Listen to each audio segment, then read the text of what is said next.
appeal to our colleagues.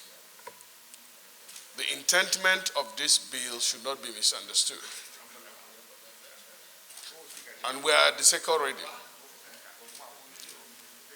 This bill, as distinguished Senator Adams said, cannot be called ill-timed because transaction electronically is going on. And there is no presence of specific law guiding such transaction.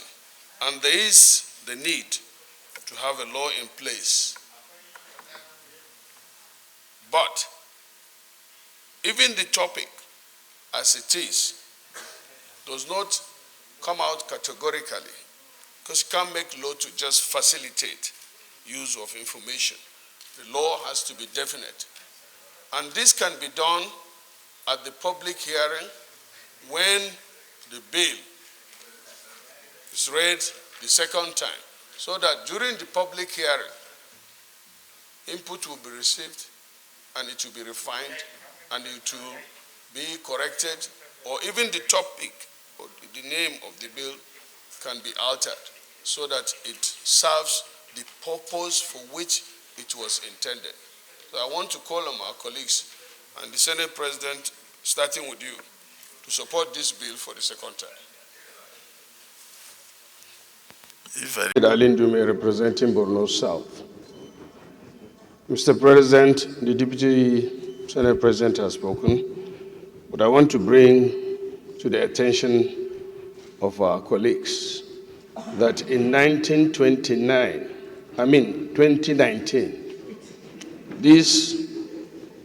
in 2019, Clark, you're laughing at me.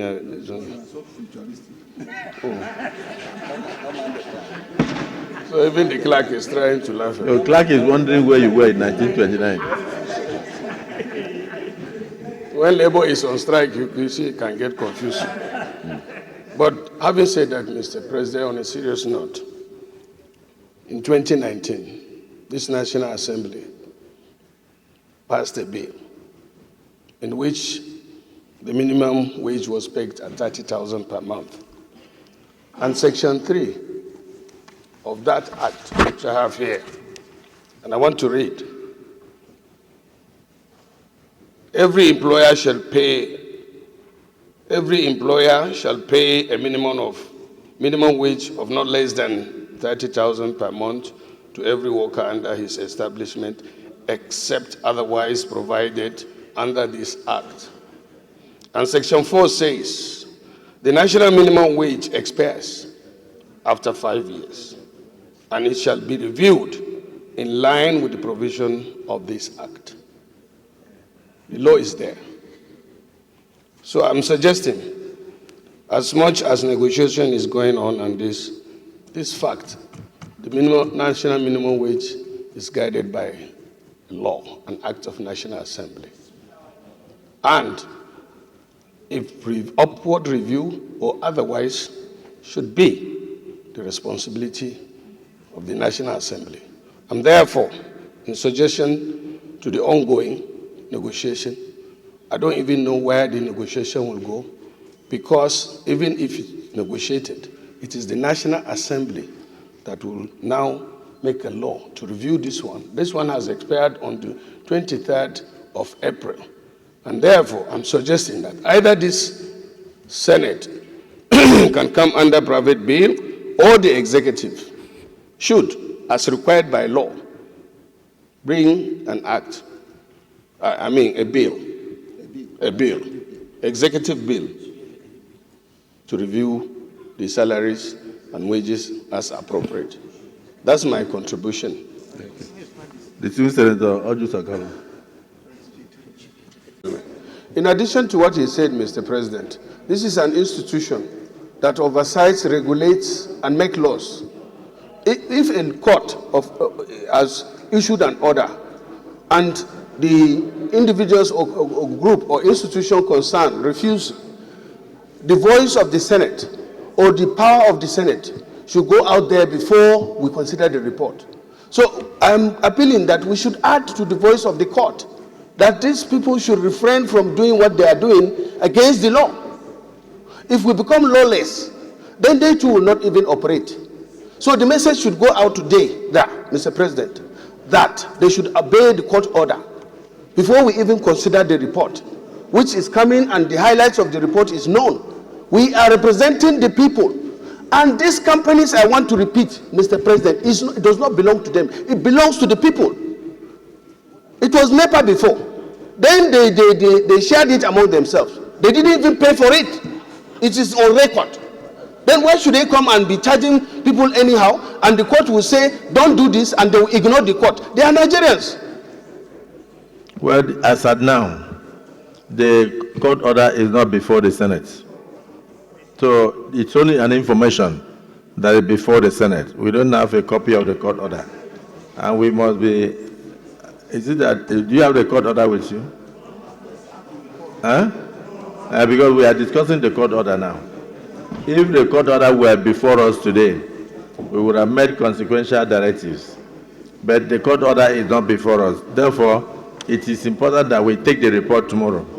But if in the course of taking the report, somebody avails the Senate of the court order, it reinforces our position, and we will make consequential directives accordingly. Is it the view of the Senate that all discussions on this matter be abated until we take the report tomorrow? Those in favor say aye, and those against say nay. The ayes have it. The Senate has decided to take the report tomorrow without further discussion on this issue.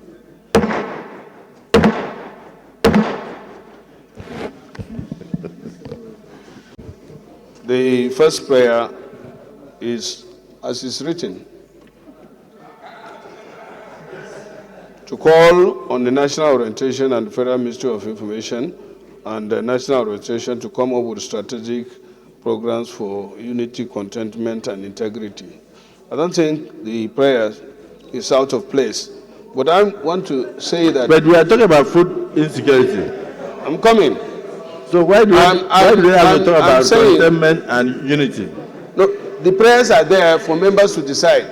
That is it. But I'm even saying that all the prayers should be consolidated into one. That is, the federal government should wake up and address immediately the issue of, or the threat of food insecurity by taking appropriate measures and accordingly informing Nigerians on each step the executive takes to address this impending danger of food crisis. So you are amending, yes, consolidating the prayers, yes, to consolidate the prayers into one. Yes.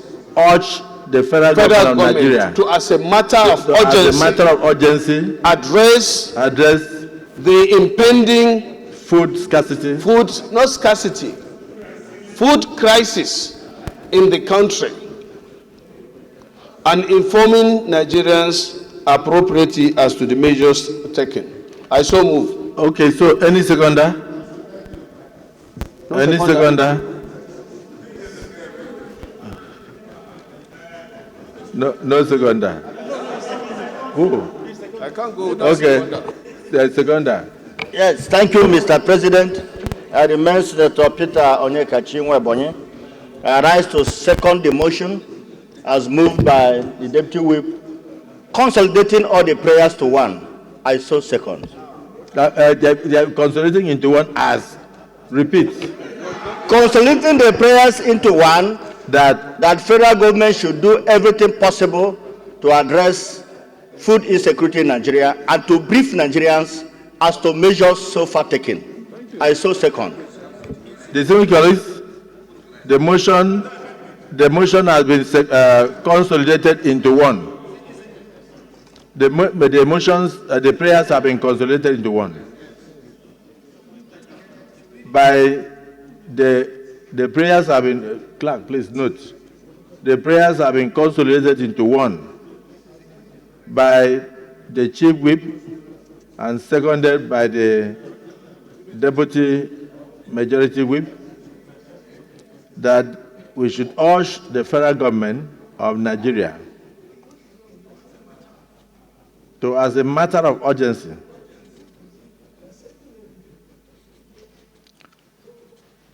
take measures to fight the impending food insecurity. The food security. The food security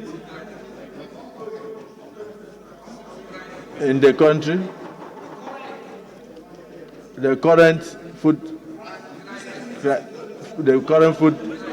insecurity. The current food insecurity in the country. Please, just go on. Don't mind those who are talking. Listen to me.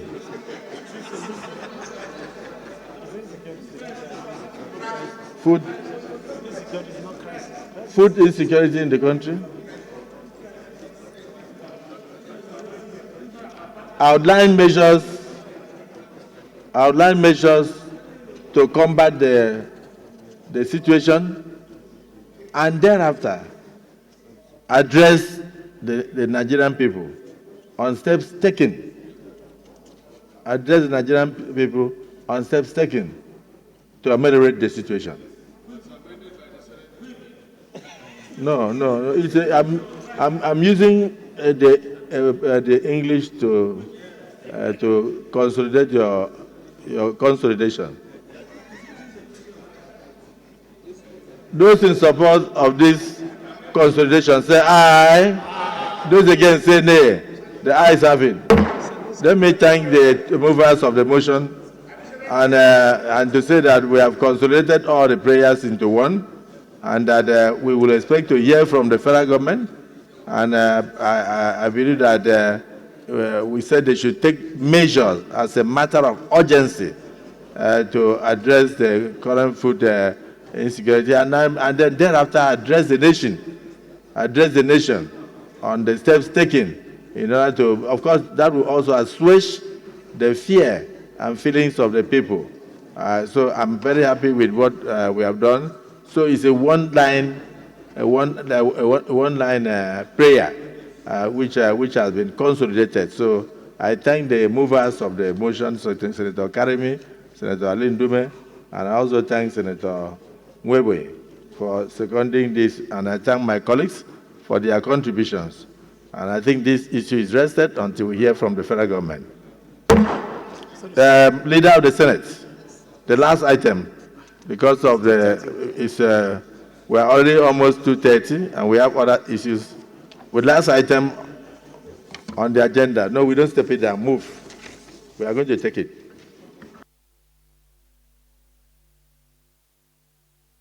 President, we've just moved brought a motion and passed it.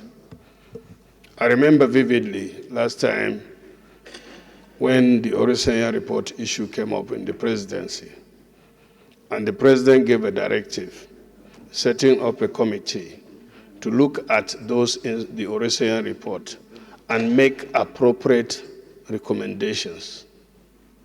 But that was presented as if the president or the executive has given approval for the merger of the said institutions. And it generated a lot of tension because it is this same National Assembly that created those agencies under just different leadership.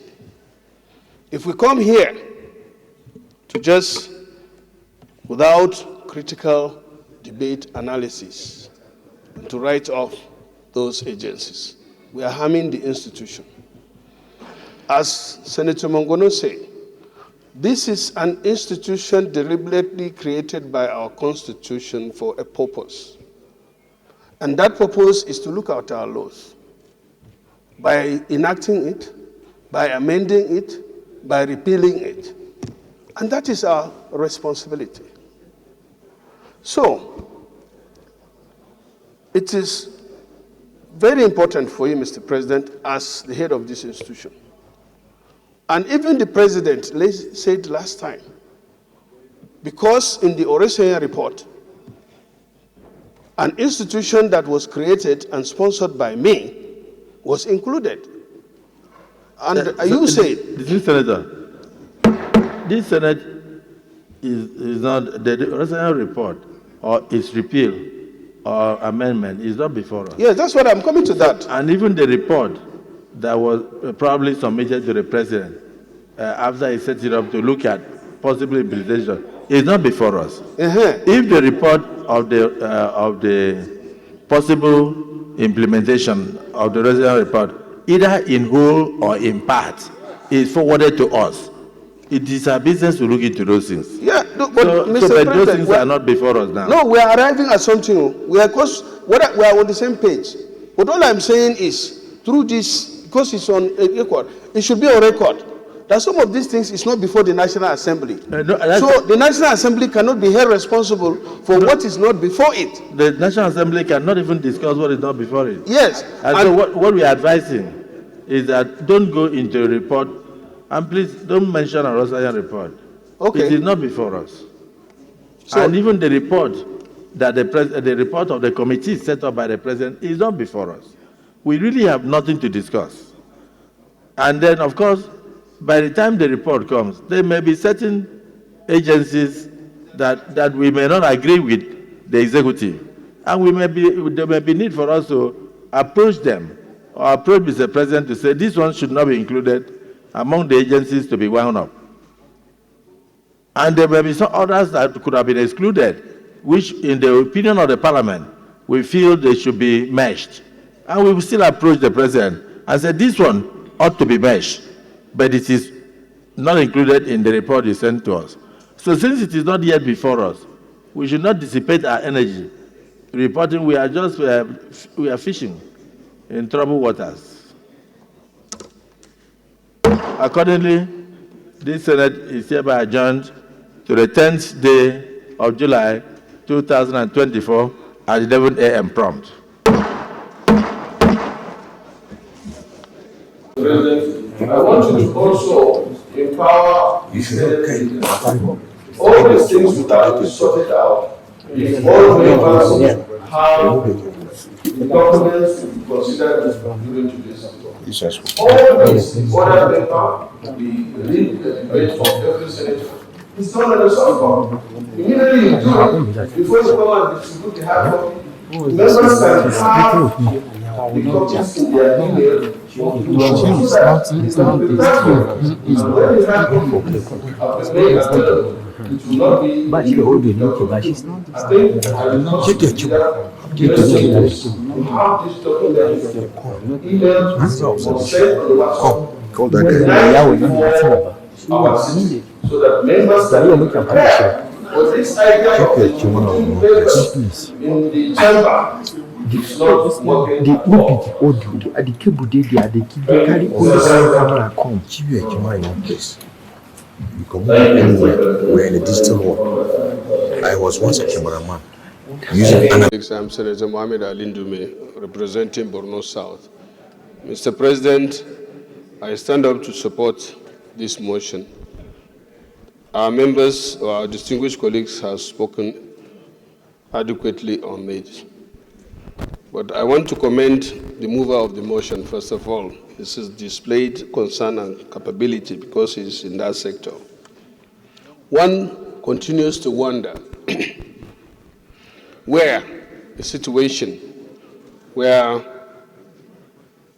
our government built previously 4 refineries, all of them are down. To just maintain them, people have spoken so much about that. Secondly, Mr. President, what I just wanted to add to this very important motion, and even patriotic and urgent, is the fact that an individual in Nigeria was patriotic enough to build a refinery. And you have been there, I was not there.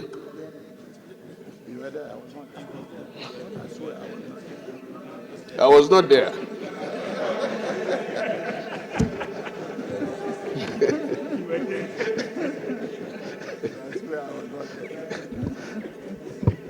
Having said that, Mr. President,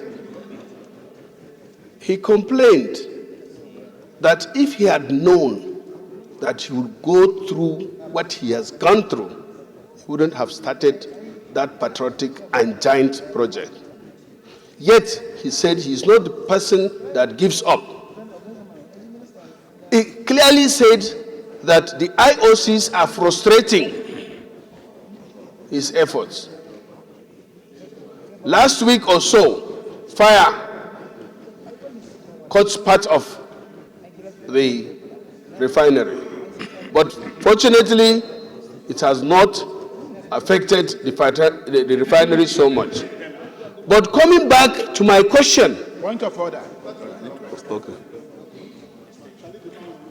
Point of order. Thank you, Mr. President. Very distinguished colleagues. I rise to... Thank you, Mr. President. I also hope that you will extend my time of contribution.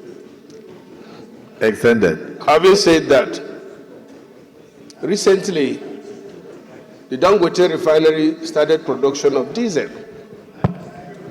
But he had to sell it out. He has to export it. Because he has to go through a process to supply, to make that supply, to make those the diesel available in Nigeria. So part of the investigation should be why one of our refineries is producing, but the market in Nigeria either is blocked, frustrated, or whatever. He has to go and sell it outside. No, it's saturated with hazardous products from Russia. That's what the motion is all about. You see, so they go and import adulterated diesel from Russia to Nigeria, while foreign. Okay, foreign. You see, they mentioned.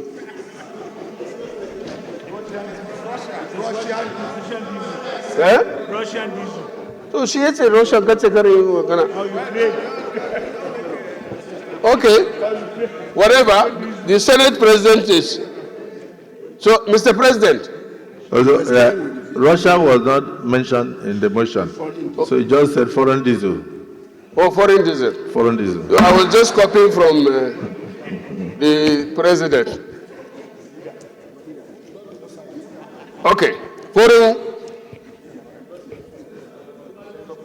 Okay. So, Mr. President, I want to suggest the investigation as suggested by our colleagues should be holistic, very holistic. And that is also to unveil why somebody is producing diesel in the country and he had to go out to look for foreign market to sell the product. On the other hand, polluted or toxic diesel is being imported into the same Nigeria.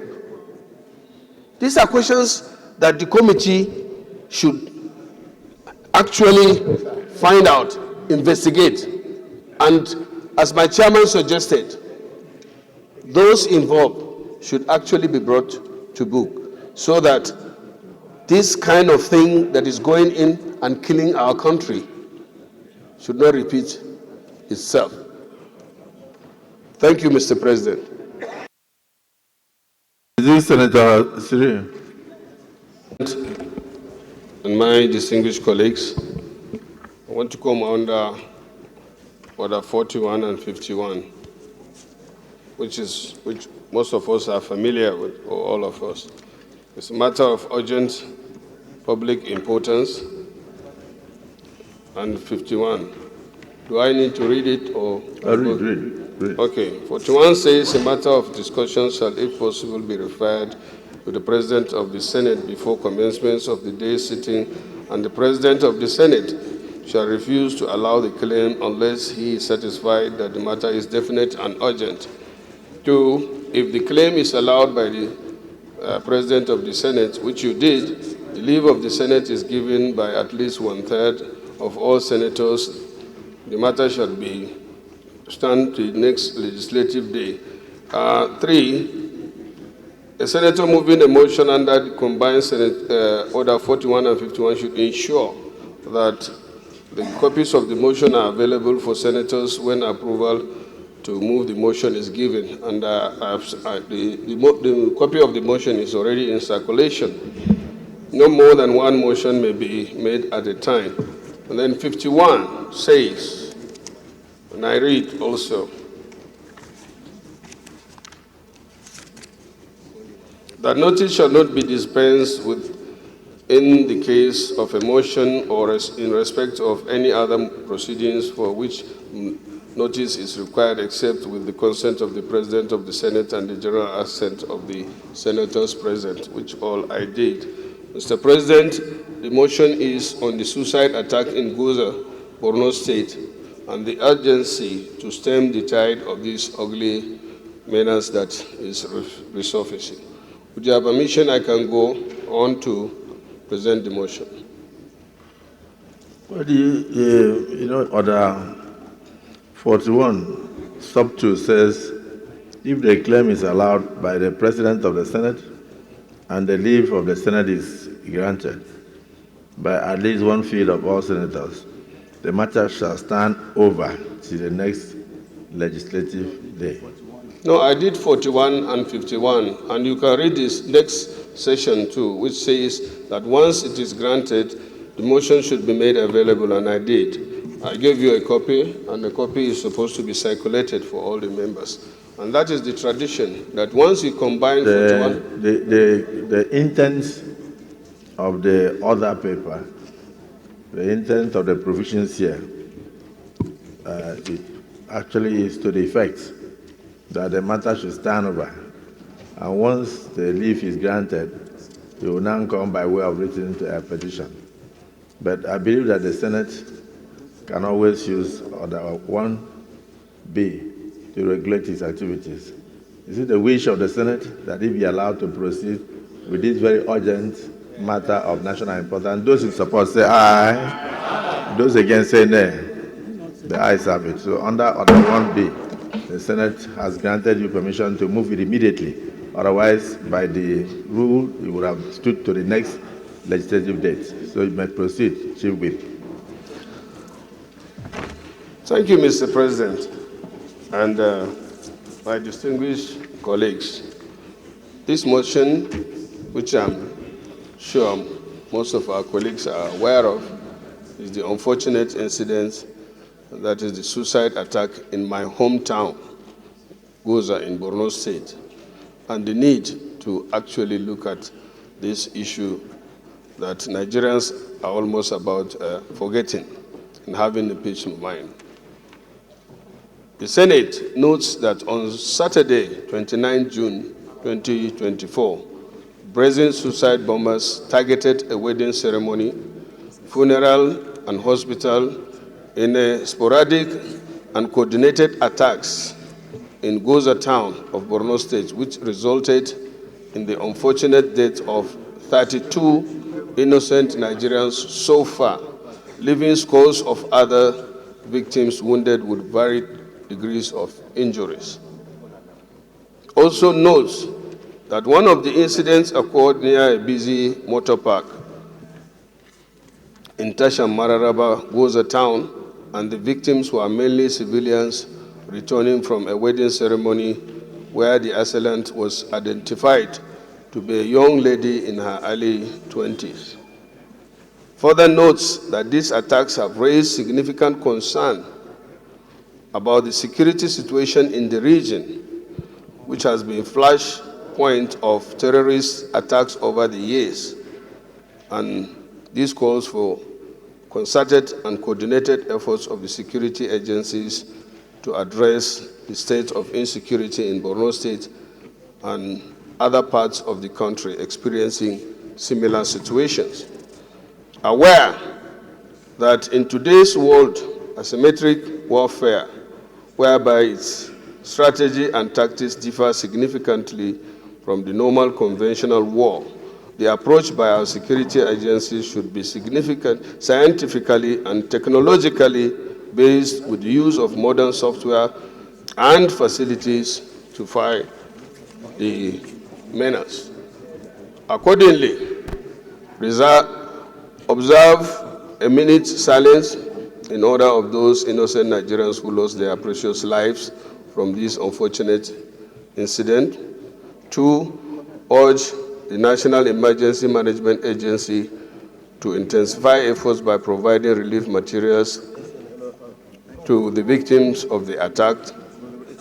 And 3, to urge the federal government to direct the security agencies in the country to deploy the use of modern technology in the fight against insurgency and to make concerted efforts in securing the hotspots inhibited by the insurgents, namely the Lake Chad region, 2, the Sambisa Forest, and 3, the Mandara Mountains, respectively.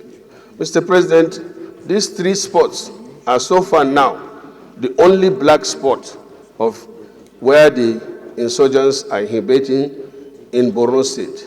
I'm very sure if these 3 black spots are cleared, the end of terrorism in Borno State will definitely be achieved. Finally, Mr. President, I cannot conclude without appreciating the avalanche of condolences, sympathies, calls that I received. And therefore, when I went home, my people asked me to thank you very much for the concern shown, especially Mr. President, who personally got in touch with me to sympathize on these incidents, and also directed the Vice President to immediately go to Goza, where he individually went to see the victims that were evacuated to Maiduguri for treatment. And also your humble self, when the incidents happened, in the night when I informed you, you called me and also supported me by even offering to get me to Maiduguri by whatever means. The DSP were together at ECOWAS Parliament, and he too showed concern. All my colleagues, virtually all my colleagues, called me individually and in group, the Northern Senators Forum, the Southern Senators Forum, other individuals showed sympathy and concerted condemnation of this act. I believe that with this display of solidarity, if the Nigerian Army is provided with the necessary tools and equipment, and I must also mention here, this time around, the Nigerian Army and other security forces responded promptly and gallantly. In fact, one soldier lost his life and a civilian JTF when they confronted the 5th suicide bomber that detonated the bomb and killed the 3 of them there. One was a soldier. And mostly, Mr. President and distinguished colleagues, that soldier that sacrificed his life was from the South. It is I have to mention this because that is the greatest sacrifice one can make. And in fact, that was what led to getting that incident immediately to an end, because they succeeded in arresting one of the last suicide bomber. She's now under interrogation.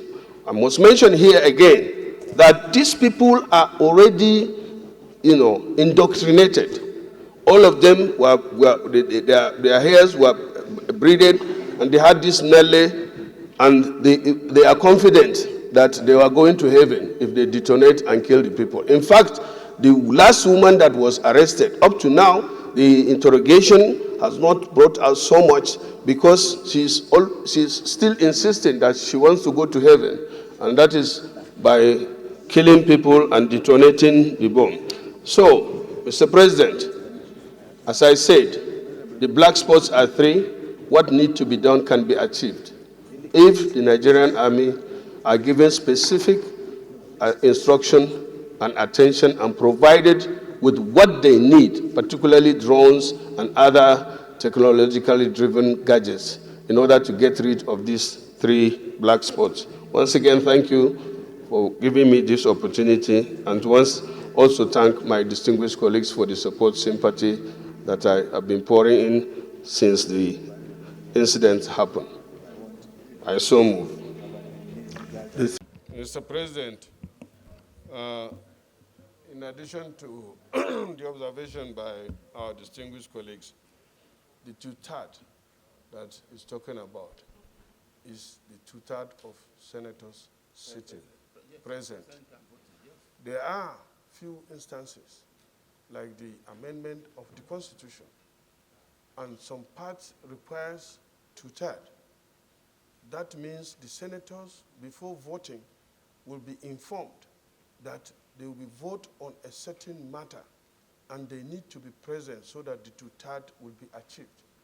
But any decision that comes up like this during the sitting of the Senate, the two-thirds means those that are here. Thank you. Bills like this, either for amendment or whatever, that comes before the Senate, number one thing that will determine the speed on which we process is the importance of that bill and the timing, like this. We are in a different and unusual time that those that we represent, majority of the masses, will be reached through something like this. And actually, I want to commend Mr. President for the amendment is basically to bring this agency under the direct supervision of the president. The former Senate president mentioned that there were some lacunas and loopholes in the previous or this one that we are trying to amend. We made the law. We made the law. If there was a problem with the law, we should take responsibility. It was under his leadership. Now, as he said, that there is opportunity to look at these things and amend it again. It is the time to do it right. It is not the responsibility and it is not dignifying for a senator, after making a law, to start talking to a minister that came here before, asking that we should be included in any process. Because that law is supposed to have defined it. So when we are doing the law, we should do it right so that our responsibility will not be to go and beg any minister, but to oversight. If it is clearly defined in the law, for example, that anything that goes to for the lowest of or the poorest of the poor should include the local government or even polling units or even ward. When it is defined like that, you don't have to ask anybody. All you need to do is to see whether that law has been respected. So, as this goes for the second reading, we should take charge and make sure that the law provides for efficient and effective. Even if it is under the president, we have the constitutional duty to oversight the president himself.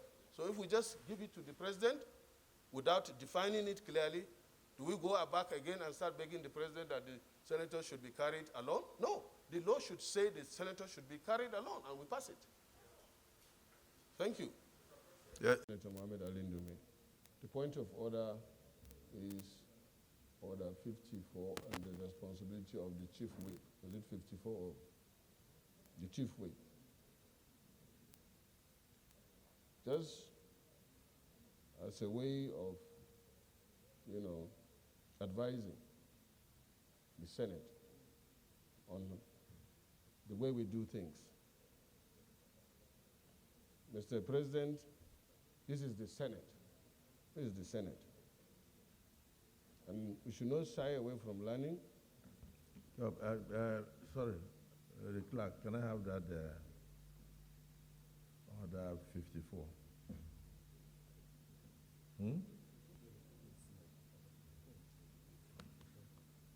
Order 54.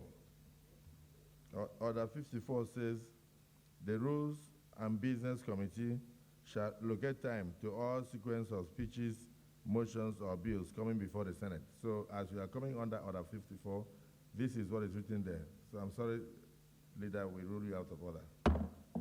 Yes, Leader of the Senate.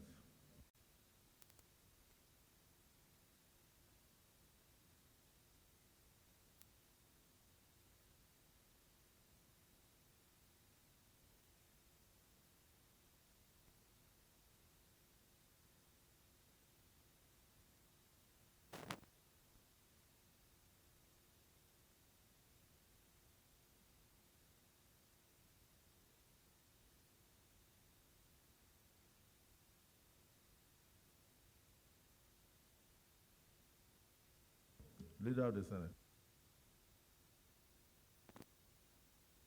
And Mohammed Ali Ndume, representing Borno South. Mr. President, distinguished colleagues, most of our colleagues who have spoken before me have said it all. The only aspect that I want to add is a matter of emphasis. So I want to first of all commend the mover of the motion and those who have spoken. And I want us, distinguished colleagues, to take note of this menace that is about consuming our country. The speakers, distinguished colleagues that spoke, especially what the DSP started bringing out, is the fact that we should face the truth.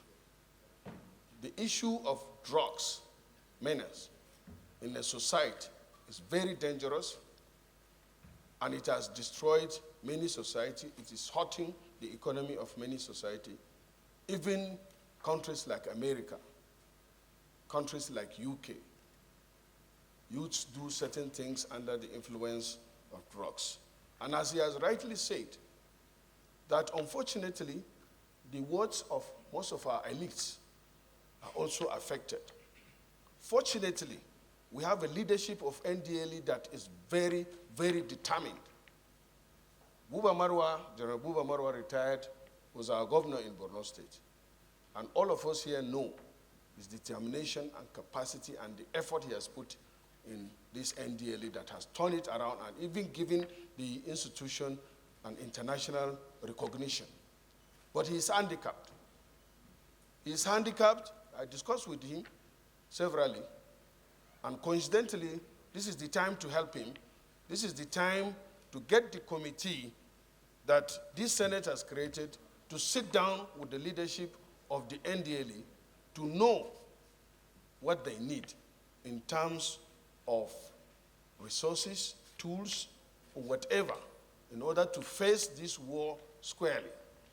He also complained about the process that they take. Most of the people they arrest are victims. They charge the victims, and they are taken to court for trial. The judiciary delays the trial, and they extend the drug business to prisons, which is more dangerous again. So in short, this motion is timely. The Senate needs to intervene seriously. Fortunately, we have a committee. When the amendment, when the prayers is done, it should include sitting down, mandate the committee, which is, although it's their work, to invite the chief executive of NDLE with the view of knowing what he needs in order to make the war against drug in this country more effective. Having said that, Mr. President, I think this motion have been, it's time we look at the prayers, amend it to strengthen it, and pass it, and we move on. I so submit. This incident on our Representing Borno South. Mr. President, please, can you get to a seat to sit? Huh? If you collapse here, you'll be disqualified.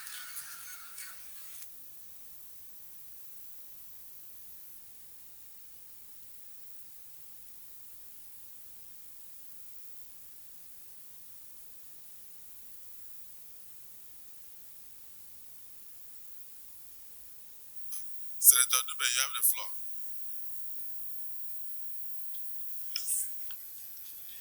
Mr. President, sitting as chair, and distinguished colleagues, let me start by congratulating you. Being a person that I know, not much, but closely. You worked with Magu when you were consulting, and you also worked as his chief of staff. Later you became a secretary, and now a pastor. I don't know when you became a pastor, but along the way. Now, I have two questions. But before I do that, I want to make some small clarification as the leadership have. This much talked about Section 2.1 is being misinterpreted. In the says that it talking about a certain qualification or equivalent.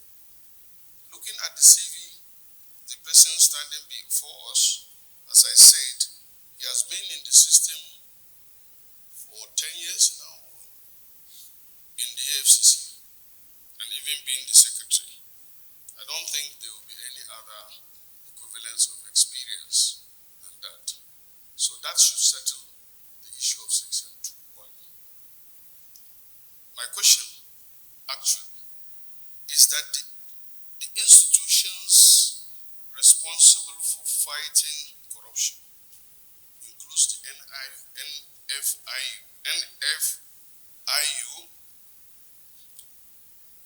the FATF is, you are a member, or the EFCC is a member, even though it has no statutory body. The EFCC itself, and the ICPC, the DSS, looking at what they are doing now,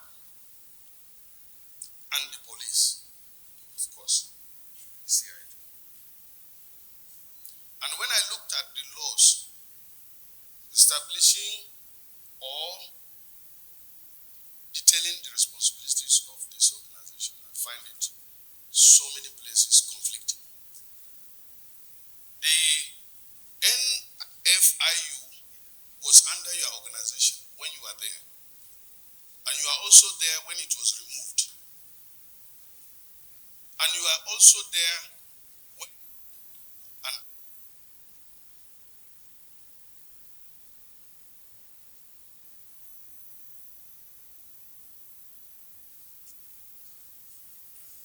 and that of FIU, which is now domiciled in Central Bank. Section 6 and 7, you are supposed to be working also with the Central Bank, but NFIU was under the, and as I said, from what you do, there are conflicts. So that takes me to my first question. The purpose or the reason why EFCC was established in 2002 during the government of Obasanjo was Nigeria was excluded for non-compliance as one of the 23 countries that are non-compliant. You know that better than myself. Now that we are in there and NFIU is established with these responsibilities, which was in the EFCC Establishment Act, don't you see conflict there? That is one. Secondly, now takes me to my second question. I see the powers you have in section 6 and 7. The silent one there is the most important, and that is the unexplained wealth order. I'm happy you have talked about being preventive instead of being reactive. Every time I have a problem with anybody, I'll just write a petition to EFCC, especially we politicians. Before you know, EFCC will call the reporters before you arrive, and they paint you black or even red because that's your color. Before you get out of that, your children, your family are embarrassed. We got a situation where when we are campaigning for a position, I won't mention, the person we are campaigning for was invited to FCC on a frivolous matter, and it was in the papers. Now, the second question which I ask is that this now gives us the chance. You are saying that we should cooperate. We promise you that we will cooperate with your agency, if confirmed, to take more preventive actions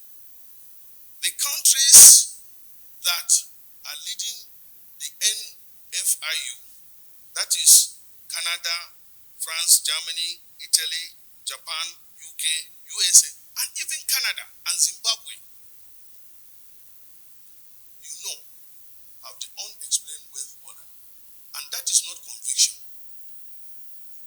If you find Rolls Royce in Rolls Royce, you call it, in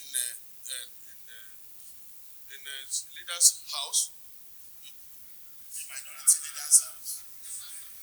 Or let me use an example of myself. Or minority leader. Why are you insisting on minority leader? Okay, minority leader. Now you have a cause to quietly invite him and find out how or where did he get the money to buy Rolls Royce. And if he explains to you, that is the end of the matter. If he cannot explain to you, you quietly take that is the forfeiture you talk about. But instead, as I was doing my research before you came in 2022, you left in August this year, isn't it? In 2022, we are flagging over 200, is it 2,000 something convictions? But all is minor crime that if you add up, does not total to one crime, financial crime committed by an individual which I will not mention. And then the EFCC allowed him to go home on a self-recognition. All they could do was, getting to 1 year now, all you could do, or you could do, was to recover 10% of that money. What will you do, Pastor, as God-fearing person? These are the two questions. Thank you. Presentation of a bill standing in the name of distinguished Senator Ndume Mohammed Ali on the Agricultural Research Council Act, Amendment Bill 2023, SB 208. Mr. President, you may wish to invite the Clerk of Senate to read the short title of the bill. The Clerk of Senate. Mr. President, distinguished senators, Agricultural Research Council Act Amendment Bill 2023, SB 208, first reading. Agricultural Research Council Act, Amendment Bill 2023, SB 208, first reading taken. The Leader of the Senate. Mine is just to comment and support or second the motion, and also to state that the prayers of this motion is very straightforward. For the fact that we have other motions, I think it should be without so much ado, because the prayer is simple, it's saying that the Committee on Petroleum, Downstream, and Gas to conduct holistic investigation on the implementation of Petroleum Industry Act, PIA, with regards to potential exits of IOCs. And that is true, and it's also timely that what we did, the law that we passed, is being implemented. Is it working well, or it has some issues? I think this is a very straightforward motion, and it should be supported. I agree with you. And support the second reading of this bill. A bill was brought today. The first question is it necessary and urgent? And the answer is yes. The second question is looking at the summary, and if our colleagues have a copy, should also look at the summary. This is the first time the capital expenditure of every budget in the critical sectors is more than the usual 40 or less than 40% that we have. If you look at the budget on defense, this is the first time we have more than 50% allocated to address the issues of security challenges we have. If you look at the police, their own budget too is nearly 50% of the capital. And we all agree and know that we have, as the DSP mentioned, challenges in the area of security that needs to be addressed. And how do we address those challenges is by providing the security agencies what it takes to address these issues.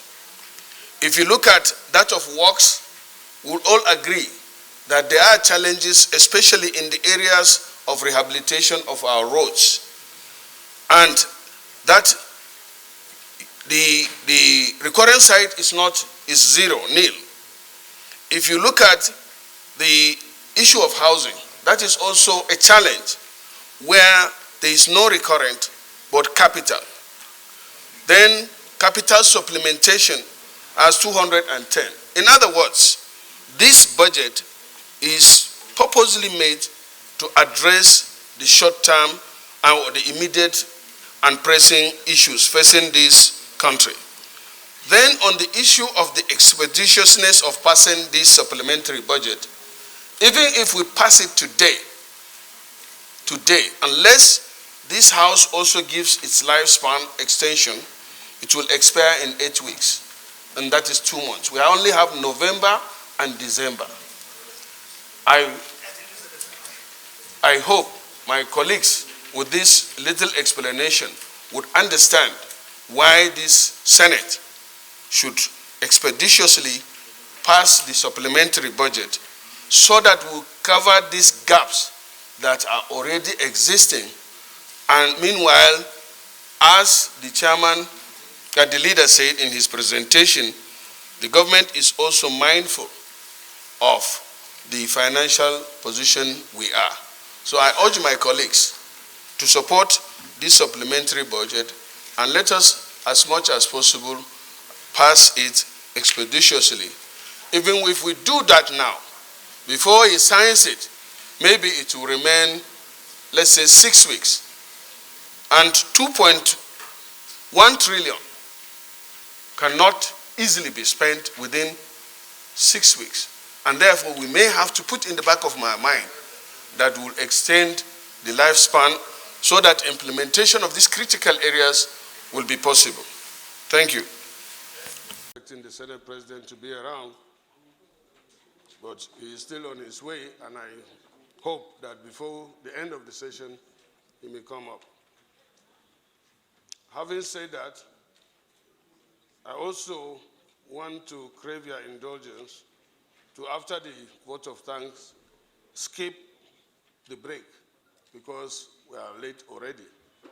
We don't want to keep you all day here so that we can finish the opening and everybody can get back to the serious business. Once again, on behalf of the Senate and our team, that is the Appropriation Committee, want to thank you very much for coming, and we hope that our gathering here will also enhance what we call this time around the renewed hope budget. That is why we're all here. Finally, I want to appeal to all the stakeholders, that is the three arms of government, particularly the executive and the National Assembly. We have decided to do our own, and that is to give you all the support to make this 2024 budget, which is the first for this government to succeed. It is the first step that matters, and the bulk of it depends on the executive. We, the legislators, for the first time now, have changed our rules to process this budget within the time of, I think, 2 weeks, according to our chairman, and that is before the end of this month. So we are assuring you that this budget will be ready for you to implement, inshallah, by the end of the month. So the ball is in your court, and the problem, I would have preferred that at the end of the year we come and do this clapping. Anyway, thank you very much. Thank you, and I wish you safe journey back to your respective destination. Thank you very much. That's the Chief Whip of the Senate, who is also the Vice Chairman of the Senate Committee on Appropriations. I have the mandate of the Chairman of the Senate Committee on Appropriations to manage his time and our time as I move very quickly to the next item on